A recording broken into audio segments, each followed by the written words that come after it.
주님이 홀로 가신 그 길 우리도 따라가야 할 줄 믿습니다. 아멘. 남들과 갈등을 빚게 되었을 때 어떻게 하면 용서할 수 있고 다시 화평할 수 있을까? 우리가 늘 고민하는 문제죠. 용서라고 하는 것이 우리가 현실적으로 매우 힘듭니다. 그런데 그 실천의 방향을 알려주는 하나님의 말씀이 있는데 몇 구절 같이 한번 보겠습니다. 마태복음 6장의 14절 말씀을 보면 띄워주세요.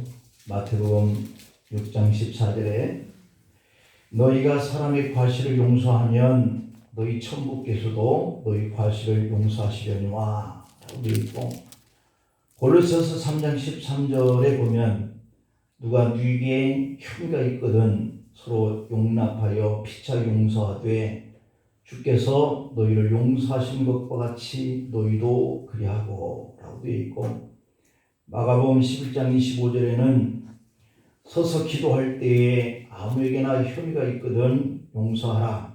그리하여야 하늘에 계신 너희 아버지도 너희 허물을 사하여 주시리라 하였더라 라고 되어 있습니다.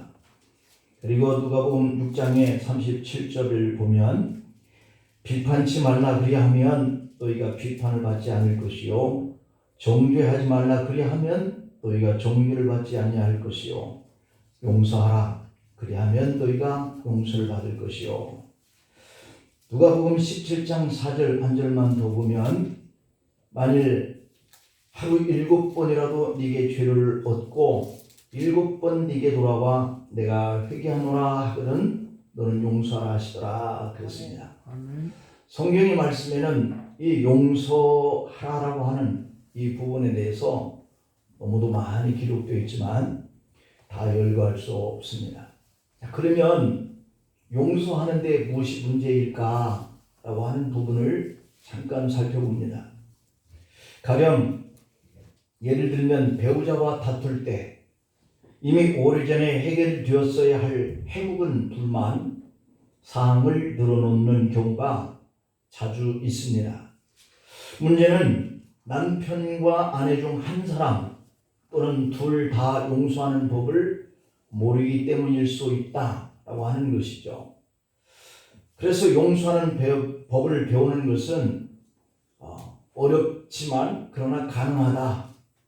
우선 남편과 아내가 서로를 용서하는 것이 왜 그렇게 어려울 수 있는가를 살펴보면 그 이유는 첫 번째 영향력 때문입니다. 어떤 남편이나 아내는 배우자에게 계속해서 일종의 영향력을 행사하려고 상대방을 용서하지 못합니다. 다툼이 일어나면 과거에 있었던 일을 빌미로 삼아 배우자에게 주도권을 행사하려고 하는 그런 영향력 때문에 용서가 힘듭니다.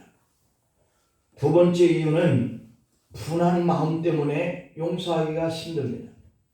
과거에 배우자에게 받은 상처가 치유되려 하면 오랜 시간이 걸릴 수 있습니다. 상처를 입은 배우자는 용서한다 라고 말은 하지만 여전히 분한 마음을 품고 있을지 모릅니다. 어쩌면 앙가품하고 싶고 복수하고 싶을 수도 있습니다. 그런 이유 때문에 용서가 힘들죠. 세 번째 이유는 실망감 때문입니다. 결혼 생활이 동화 속의 이야기와 같을 것이다 라고 철석같이 믿고 결혼을 하는 사람들이 있습니다. 그런 사람들은 의견이 일치하지 않을 경우 자기의 완벽한 짝이 어떻게 생각이 다를 수 있는지 의아해하면서 자신의 의견을 굽히지 않습니다. 비현실적인 기대감 때문에 이 상대방의 흠을 잘 찾아내기는 하지만 용서는 잘하지 못하게 될 수 있다라고 하는 것이에요. 용서하지 못하는 이유 네 번째는 오해 때문입니다. 용서해 준다는 것의 의미를 오해하기 때문에 용서하기를 꺼리는 사람들이 많아요. 예를 들어서 그들은 이렇게 생각할지 모릅니다. 용서는 상대방의 잘못을 축소하는 거야.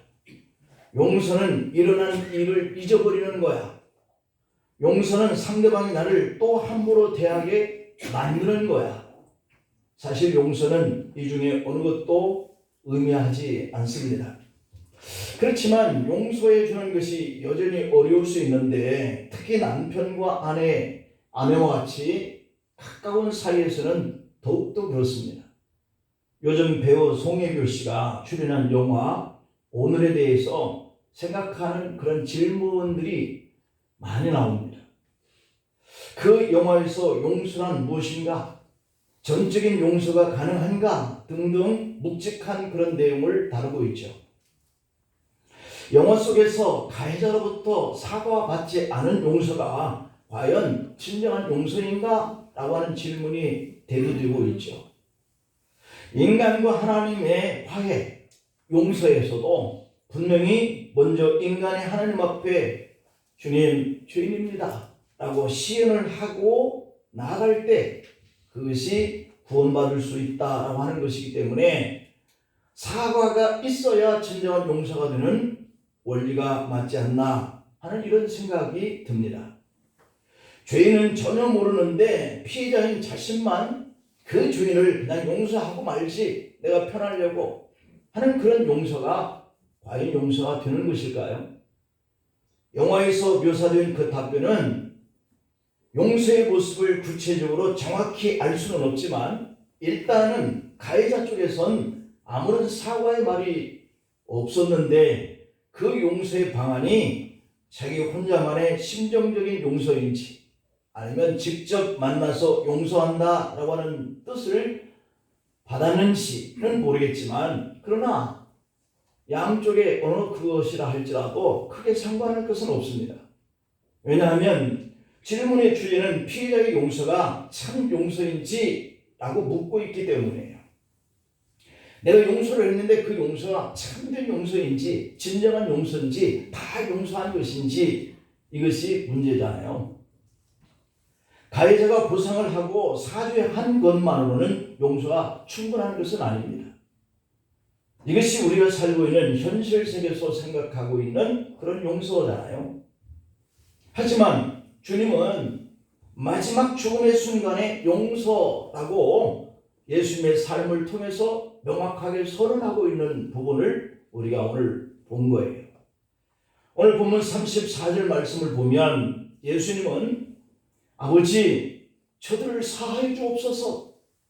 자기들이 하는 것을 알지 못합니다 라고 하셨습니다. 자, 이 말씀 속에서 예수님은 자신이 누군가 하는 것을 명확하게 드러내고 싶어 하는 거예요. 이 땅에 죄인된 인류의 죄악들을 용서하겠다. 내가 그래서 십자가를 지는 거야 라고 선언하고 있는 것을 명확하게 선을 드러내고 있습니다. 옛날 초나라의 장왕이 잔치를 벌일 때 밤에 갑자기 촛불이 꺼졌다. 그때 한 신하가 술자리에 술김에 왕의 애첩에게 입을 맞췄습니다. 애첩은 응급결에 그의 각근을 잡아 떼고 왕에게 말합니다. 왕이시여, 지금 한 신하가 소축을 추행해서 그의 각근을 잡아 떼었으니 그를 잡아 죽이소서 하였습니다. 그때 왕이 명령합니다. 지금 바로 모든 대신들에게 명령하노니 각근을 다 떼라 라고 했다는 것이죠. 왕의 명령으로 왕의 애첩을 추행한 신하는 불이 켜졌어도 찾지 못했습니다. 왜냐하면 각근들이 다 한쪽씩 떼었기 때문이죠. 왕의 용서로 그날 잔치는 피바람으로 끝나지 않고 즐겁게 끝났다라고 하는 겁니다. 그 후로 2년쯤 지났는데 진나라와의 전쟁에서 초나라가 연패하면서 왕이 매우 위급한 상황에 직면합니다. 그때 한 장수가 군사를 몰고 진나라를 다 물리칩니다. 장왕은 나라가 풍전등화 같았을 때 적장을 죽이고 승리를 거두게 한 그 장수를 치하하면서 그대는 누구냐? 라고 물었습니다. 그러자 신하는 2년 전 폐하께서 잔치를 벌일 때 애첩에게 무례한 짓을 했던 죄인입니다. 그때 폐하에 관영에 감동해 늘 폐하에 은혜의 갚을 날만 기다려왔습니다. 그런데 이제서야 그 은혜를 갚을 수가 있어서 기쁩니다. 그러나 왕이시여 소신을 죽여주옵소서 했다는 겁니다. 조나라 왕은 장왕은 그를 더욱더 나라를 위해서 중요한 일을 맡도록 맡겼다라고 하는 거예요. 여러분, 용서하면 용서받고 축복을 받는 그러한 비결이죠. 오늘 십자가 위에서 아버지 저들을 사하여 주옵소서, 자기들이 한 일을 알지 못합니다 하고 예수님은 그들이 잘못을 고백하지 않았음에도 불구하고 용서를 선언합니다. 오늘 우리는 이 말씀 속에서 생각해 볼 의미들이 있습니다. 그 첫째 의미는 용서가 어려운 이유입니다. 우리의 삶을 가장 고민스럽게 하는 순간이 있어요. 그것은 바로 용서해야 하는 순간입니다. 분명히 용서받아야 하는 사람도 있고 용서할 수 있는 사람도 있습니다. 때로는 이 구분이 아주 모호하지요. 하지만 분명한 것은 내가 용서할 위치에 있다라고 생각을 할 때 어떤 행동을 할 수 있겠느냐 라고 하는 것을 묻고 있는 거예요. 오늘 예수님이 십자가에서 정말 하기 어려운, 아니 우리가 가장 힘든 그런 말씀을 하셨구나 하는 생각을 해볼 수 있잖아요. 우리가 종종 살면서 하는 말이 있습니다. 내가 해볼 수 있는 것은 다 해봤어 라고 하는 말이에요. 그런데 정작 용서도 해봤나? 라고 하는 물음 앞에 우리는 직면할 수 있어요. 치벌과 훈계와 같은 교육 말고 진정한 용서 말이죠. 우리가 서로 좋은 친구가 되는 일에 가장 힘든 일이 뭐냐면, 우리가 그리스도인이 되기 위해서 가장 힘든 일이 성경 읽기, 기도생활, 전도하기, 예배드리기, 봉사하기, 헌금생활 이런 등등이 우리가 하나님을 믿으면서 해야 하는 가장 어렵고 힘든 일일 수 있습니다. 하지만 우리가 예수님을 믿기 때문에 가장 하기 어렵고 죽기보다 하기 싫은 것은 마음에도 없는 용서가 아닐까. 마음에도 없는 용서를 해야 하는 이 환경이 아마 가장 어렵지 않을까.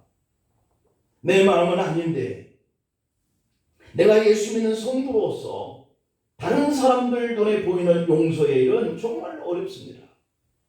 오늘 십자가 위에서 고통 가운데 말씀하셨던 이 십자가상의 예수님의 치료 중에 첫 번째 말씀이에요.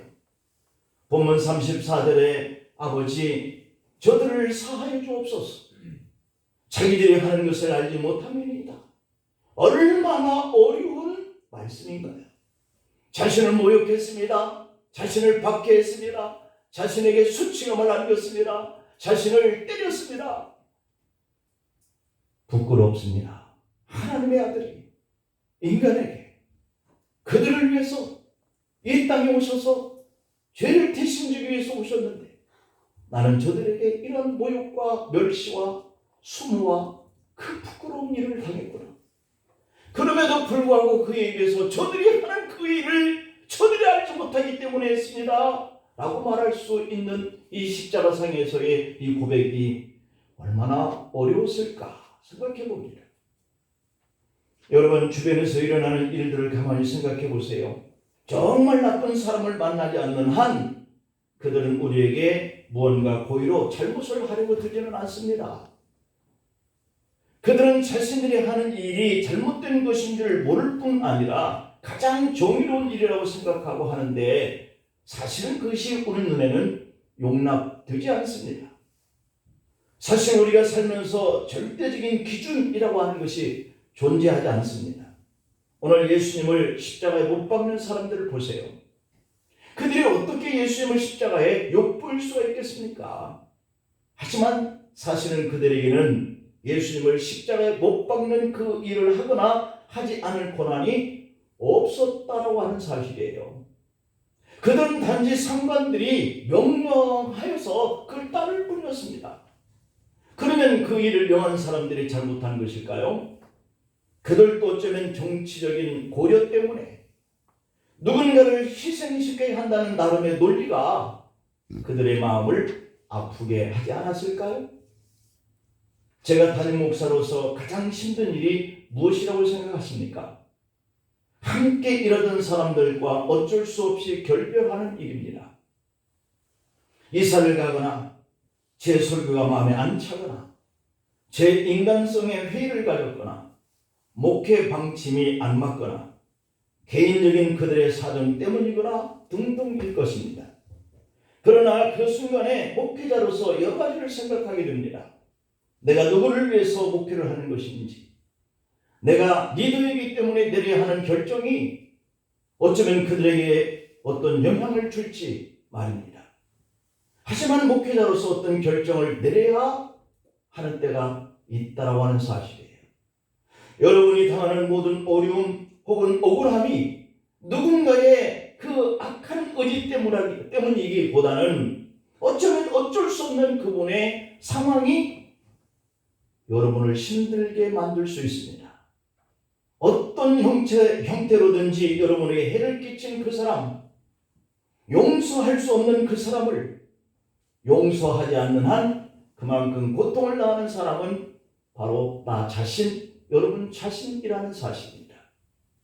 오늘 예수님에게 중요한 것은 육체적인 고통에 대한 문제가 아니라 자신이 하는 일을 알지 못하고 아픔을 준 바로 그 사람들을 어떻게 바라봐야 할 것이냐, 이 문제 앞에서 예수님은 아버지 저들을 사하여 주옵소서, 자기들이 하는 일을 알지 못합니다 라고 고백하는 거예요.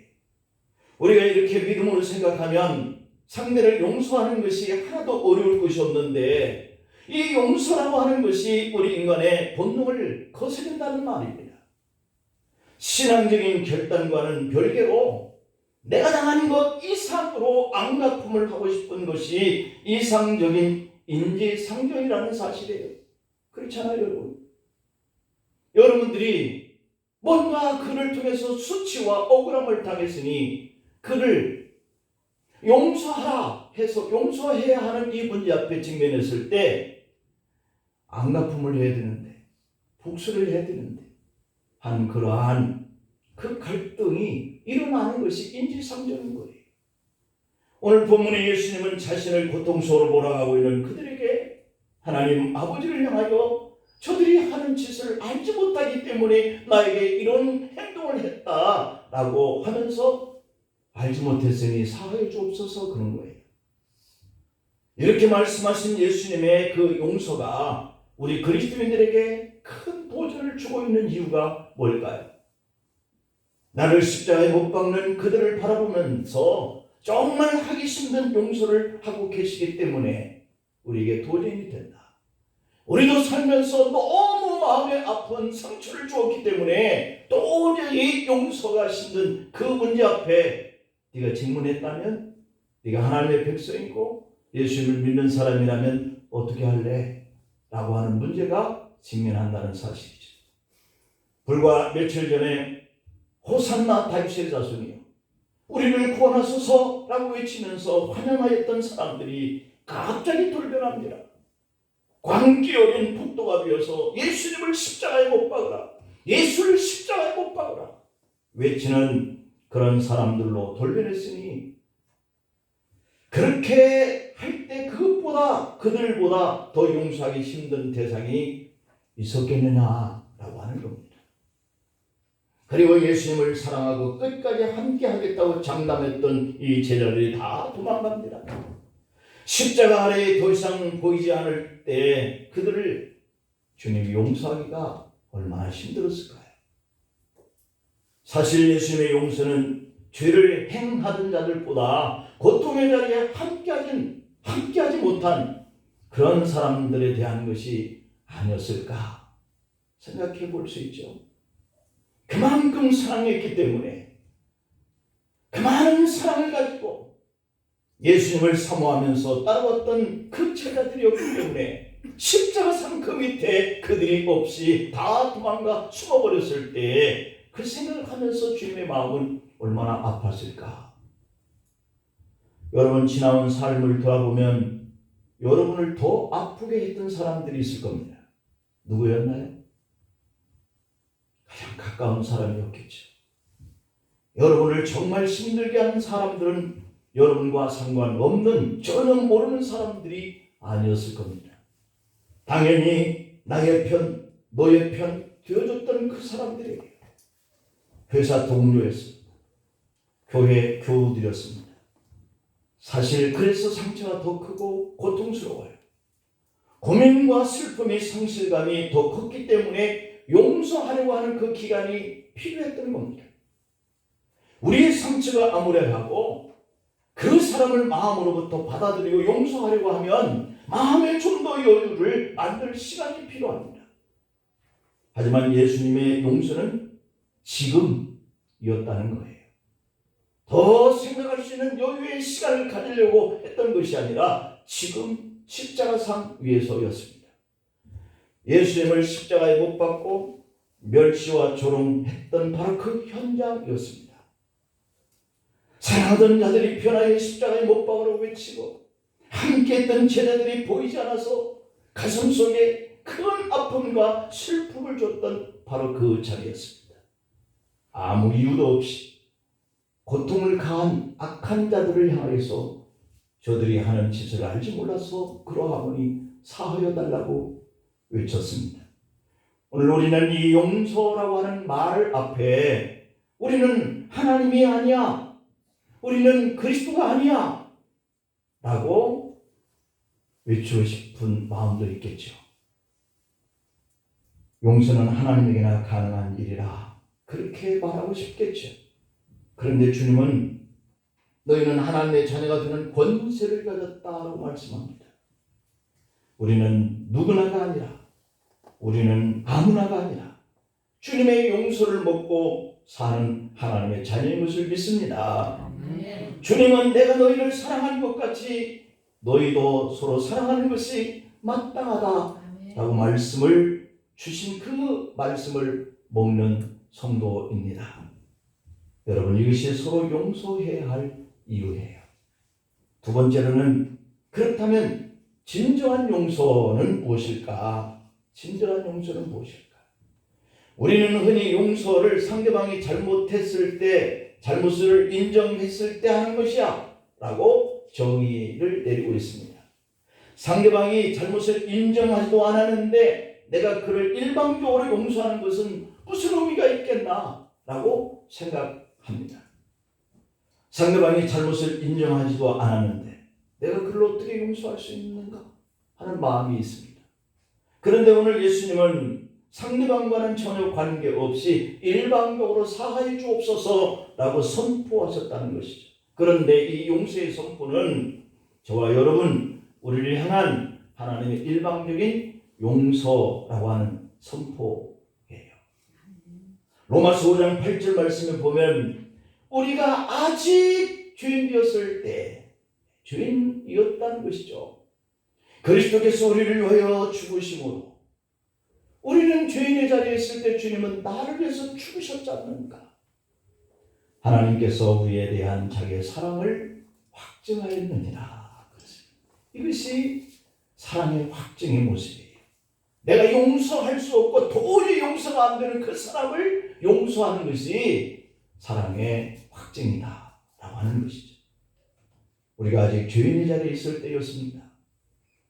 그때 일방적으로 하나님이 우리를 용서하기 위해서 죽으셨습니다. 여러분, 용서란 할 수 있는 여유를 가질 때 하는 것이 아니라는 거예요.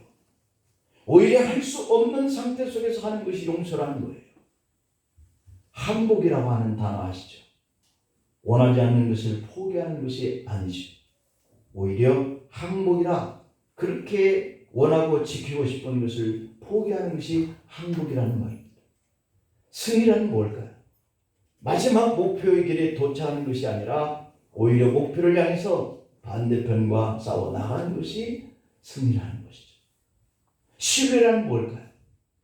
남들을 따라서 불빛 있는 곳으로 가는 것이 아니라 오히려 어두운 골짜기라도 함께하는 사람을 믿고 따라가는 것이 신뢰라는 것이죠. 사랑이란 뭘까요? 남들이 줄 때 주는 것이 아니라 오히려 남들의 손이 더 주려고 할 때 펴는 것이 사랑이다 라고 합니다. 오늘 본문에서 예수님은 저들은 자기들이 하는 일을 알지 못합니다 그렇게 말씀하셨습니다. 왜 그들이 주님을 십자가에 못 박았을까? 주님은 그들이 몰라서 그렇게 했다고 이해하셨습니다. 이런 마음을 가져야 우리가 용서할 수 있는 것이에요. 근데 우리에게는 이런 마음이 없으니 용서가 잘 안 되죠. 바울은 에베소 4장 31절 32절에 보면 너희는 모든 악독과 노함과 분냄과 떠드는 것과 비방하는 것을 모든 악의와 함께 버리고 서로 친절하게 하며 불쌍히 여기며 서로 용서하기를 하나님이 그리스도 안에서 너희를 용서함 같이 하라 그렇게 말씀하셨습니다. 참 의미 있는 말씀이죠. 우리도 주님은 자신을 십자가에 못 박는 그들이 자기가 하는 일을 알지 못한다라고 하는 불쌍한 마음 때문에 용서하신 거예요. 우리도 주님이 가지셨던 그런 마음을 가지고 서로 용서하려고 힘쓰고 애쓰면서 사십시다. 아멘. 세 번째는 그렇게 하면 용서의 기적이 일어난다는 거예요.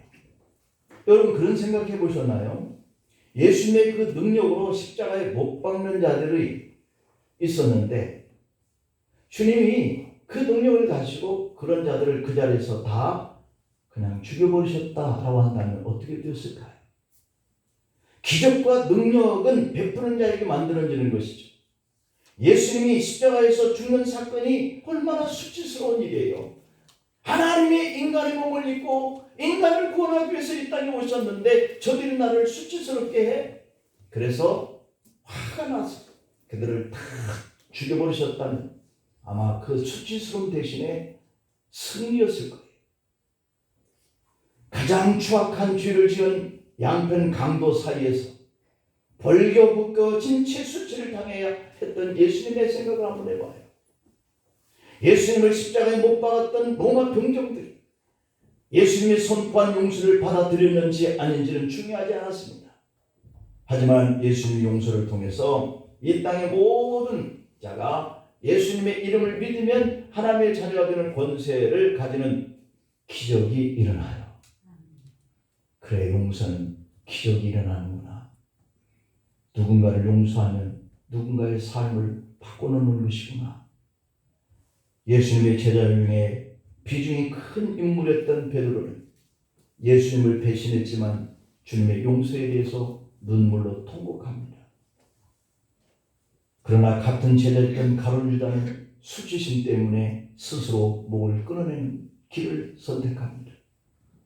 중요한 것은 지금 용서를 기다리는 사람들이 있고 우리에게도 용서가 필요하고 그 용서의 반응에 대해서 하나님의 기적의 역사가 일어난다는 거죠.